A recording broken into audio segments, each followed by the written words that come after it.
What makes a movie scene scary? A well-timed jump scare? Disturbing imagery that makes you question what the hell you're watching? Overwhelming tension and suspense? The answer to this question will of course depend on who you ask. But in this video, I want to talk about a movie scene that puts on a masterclass in how to disturb an audience, by essentially overwhelming you with unsettling and fucked up visuals. The type of scene that will unlock a new fear. The type that will get burned into your brain.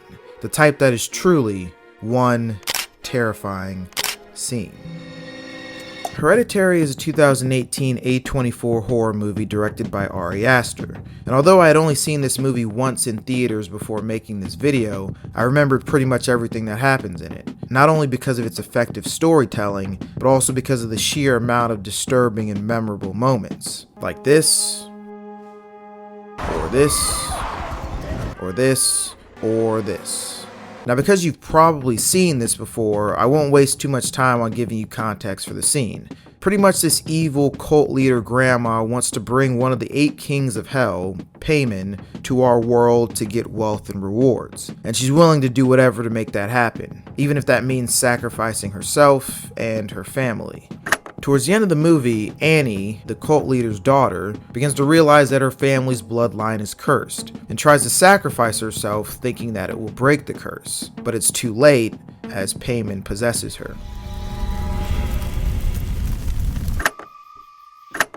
Peter, Annie's son, wakes up in his room after previously being possessed by an unseen force and smashing his face into his desk at school. We then get a wider shot of his bedroom.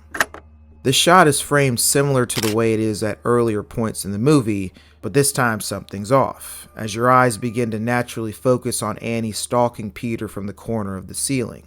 Up until this point, the movie hasn't really had a big supernatural element. There's been a few seances and the classroom incident with Peter, but I would say most of the film has been more psychological horror. But with this one shot, the movie in a way kind of switches subgenres and goes deeper into supernatural horror. Now the fear of the unknown comes into play, as you have no idea what's happening or what's going to happen. You're essentially at the mercy of the movie.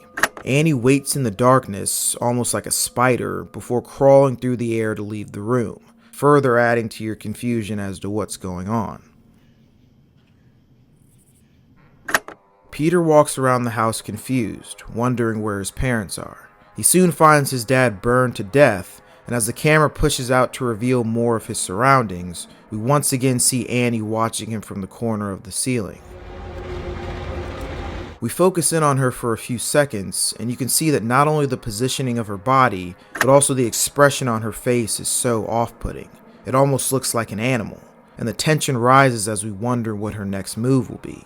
Why hasn't she attacked Peter yet? Why is she just watching him? Peter turns to his left, and we get one of the most jarring shots in the movie.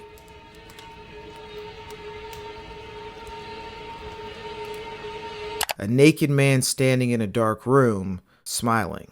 This is so fucked. That's the best way to describe it. A fully clothed man with a blank expression on his face would be creepy enough, but that weird smile and the fact that he just has his cock out makes this way more unsettling. It's normal for a person to smile and at times be naked, but the combination of the two in this context is just so wrong. What Ari Aster does so well in this sequence is give you a visual with no explanation that just makes you question what you're even watching. And in a way, he kind of overwhelms you with disturbing imagery and doesn't give you much time to process any one particular thing.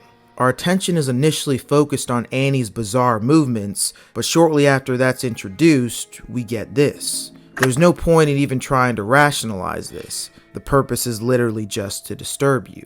I also think that Annie in the ceiling and this naked man unlock new fears. After watching this, I remember irrationally checking the corners of my ceiling before going to sleep just to make sure nothing crazy was going on. And I'm more afraid of this than I am of someone being in my house with a gun.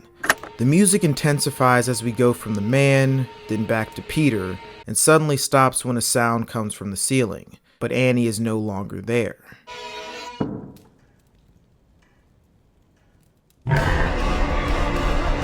What makes this jump scare so good is the subtlety of it. When the movie cuts away from the ceiling and back to Peter, you would expect the scare to come immediately, maybe with Annie being right next to him. But instead, it's delayed a few seconds, as Annie is standing in a corner before sprinting at Peter. But even though the scare is delayed, that's not a lot of time for your eyes to focus on Annie in the corner. And I think a person abruptly running at someone always makes for a good jump scare. Peter runs up to the attic, and Annie aggressively bangs her head on the door at light speed. Oh, I'm sorry, I'm sorry. Mommy, please, I'm begging you to stop. This is just really creative. Annie's movements are so off-putting and just make this scene unsettling. We also have Peter hopelessly begging his mom to stop trying to kill him. He's experiencing the feeling of wrongness coming from something familiar. Imagine if your mom, who for the most part isn't terrible, suddenly got possessed and tried to kill you. And on top of that, she's doing stuff like this.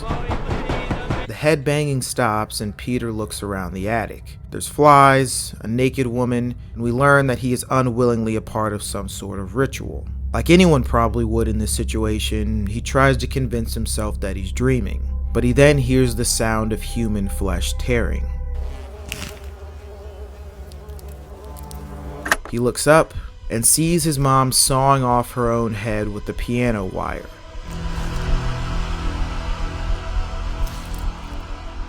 And the face that Toni Collette makes here is just haunting. She looks both helpless and menacing at the same time.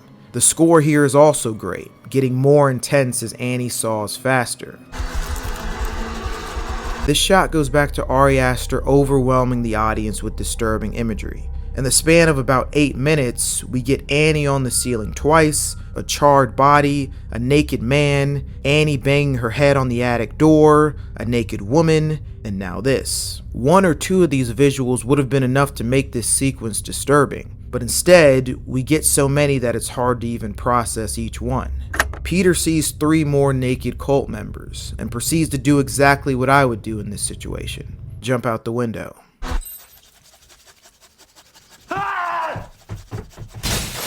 Peter dies, Paimon takes control of his body, and one of the 8 kings of hell now has the male host that he needs to enter our world. A dark ending that all started with one terrifying scene.